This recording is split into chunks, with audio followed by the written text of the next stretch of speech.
Hello, friends. I wanted to talk about somewhat of a delicate subject and hope that it might be of interest and benefit to you. I get asked on a routine basis um, what people should look for when they are interested in joining a Sufi path.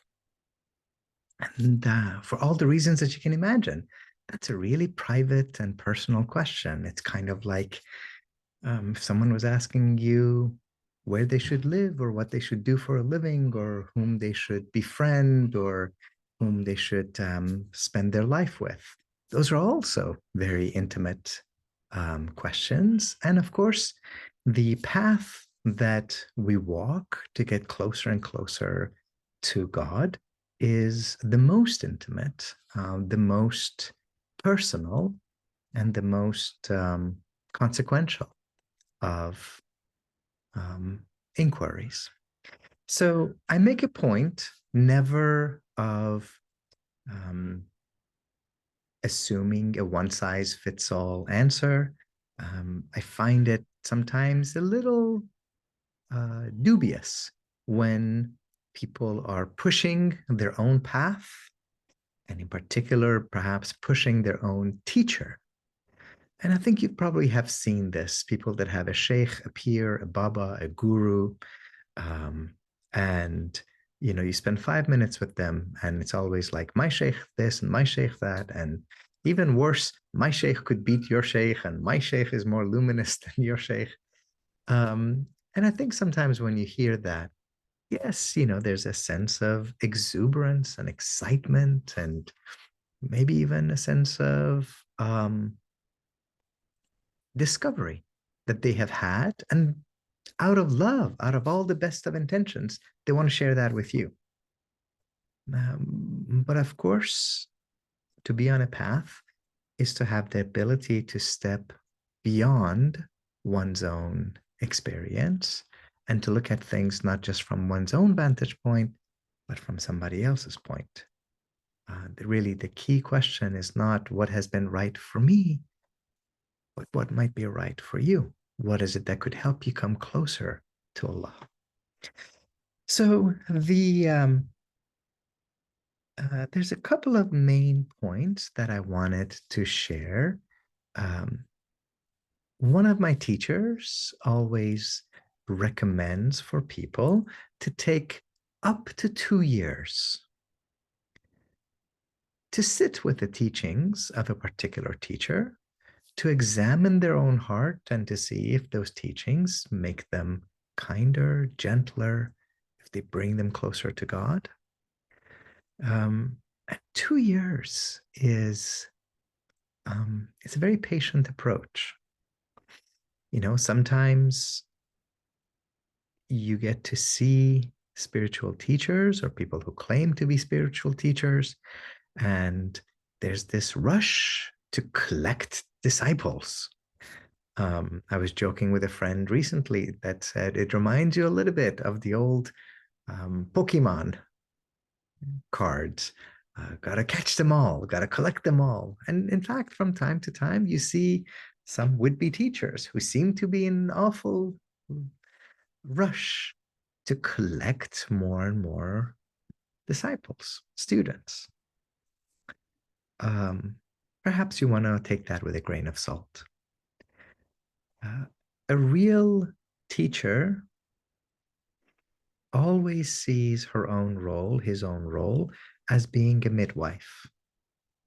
Their only responsibility is to have you give birth to the fulfillment of your own soul. Um, Another one of my teachers uses a chemical analogy for it. A real teacher is an enzyme. They facilitate the process of transformation and then they step back.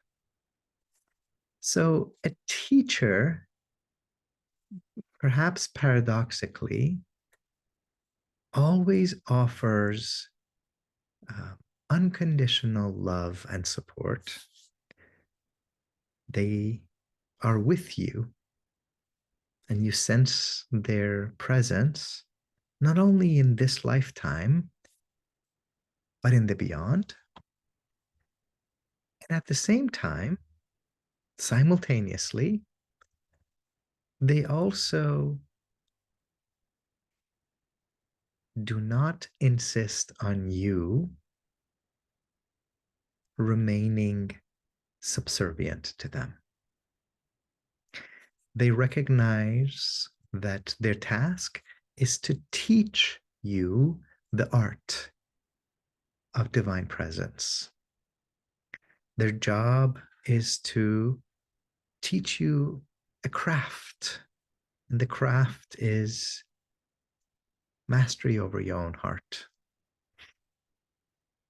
If in the old days, if you were to become an apprentice to someone and they wanted to teach you on how to become a jeweler or a smith or a physician or a chef, well, you would study with them, you would observe them, imitate them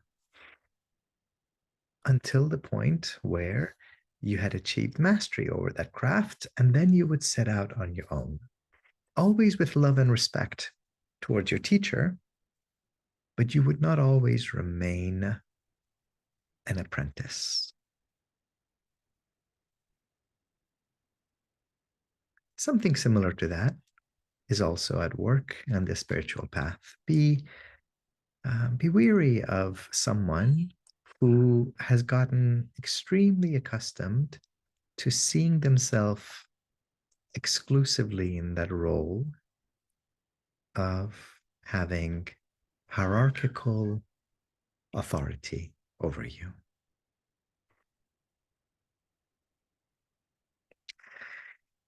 And then the last thing that I would encourage you to think about is pay attention to three separate yet related areas when you're starting to explore a spiritual path or spiritual teacher.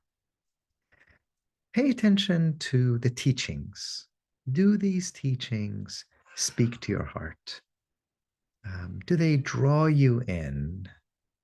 Um, do they bring you closer to the prophet? Do they bring you closer to God? Some paths speak the language of love and of mercy and of tenderness and poetry. Someone like Maulana Rumi is a great example of that. And other paths emphasize a notion of a fierce austerity, focus, discipline. That can also be really powerful and transformative, but the taste, the flavor might be quite different. So pay attention to the teachings. Pay attention to the teacher. It's very important to have a person whose life, whose being, whose presence exudes these teachings. When you're with them, all of these teachings are real. They become real. They're not abstract. They're not words on a page. You can watch their eyes. You can watch their hands. You can watch the words that come through their heart. And they breathe them into existence. The love, the devotion, the connection, the presence that you might feel with a specific teacher. Teachings, teacher. And then the third and the final part is the community. That's another paradox of this path. Only you can do the work on your heart. You're never alone in doing this work. God is always with you. The prophet is always with you. And the sages and illuminated beings on this path are also with you. And then there's a part that you yourself have to do. And there's that polishing of the heart that is necessary. And there's another dimension of the spiritual life is that it's not entirely solitary. And you find siblings, friends, fellow travelers on the path. And they become, in an ideal context, a mirror to you, holding up to you qualities that you may not have seen in yourself. They see beauties in you that you yourself might not have noticed, and perhaps sometimes in them and sometimes in ourselves. In the mirror of each other, we notice areas that need work, that need softening, that need polishing. A teacher, teachings, and a spiritual community. Here's the realistic part.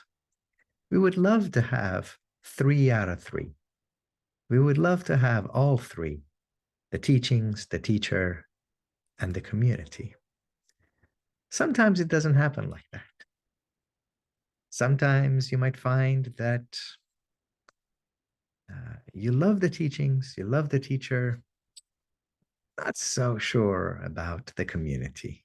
It's too much of this, too much of that. You don't like some of their politics. You may not like the makeup of the group. You may find that they're too young, too old, too this, too that.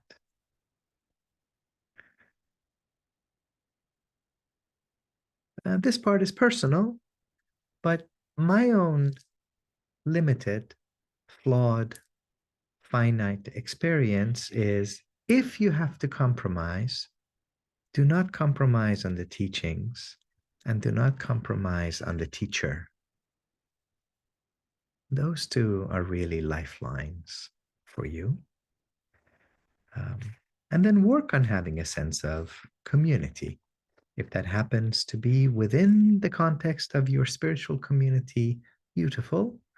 And if your community is somehow more of a free agent community of beloved friends and fellow seekers from different walks of life, that can also be beautiful. But find the teachings and find the teacher. And remember that these are sometimes not in the singular. We can stand to learn something from every single person. There's a great Sufi poet that says, who said, when people ask them, how did you learn to have such impeccable adab, spiritual refinement? He says, I learned it from the ones who have no refinement. Whatever they do, I did the opposite. So sometimes we can learn from many people, including even from people who, on the face of it, would appear to be quite rude. Sometimes you might find that over the course of your life, you've had a number of spiritual teachers. Let's not get hung up over the titles of sheikh and pir. Somebody who's loved you, somebody who has reminded you of your own worth, of your closeness to God. That can be a teacher. Many of the great friends of God, of these great saintly beings, have been veiled from themselves and from other people. They can appear to be quite unassuming. And then sometimes they stand out. You see them, and your first thought is not, who is this person? Your first thought might be, what is this person? I didn't know human beings could come like this. So stay open, stay receptive, stay curious. Keep testing. Are these teachings bringing me closer to God? Bringing me closer to my own highest self? Is this teacher placing a demand on me? Or is their only wish to nurture me and nourish me and sustain me and guide me towards becoming closer to God? And is this community one that serves as a mirror for me? May it be that something in some of this is useful and helpful. And thank you for being here.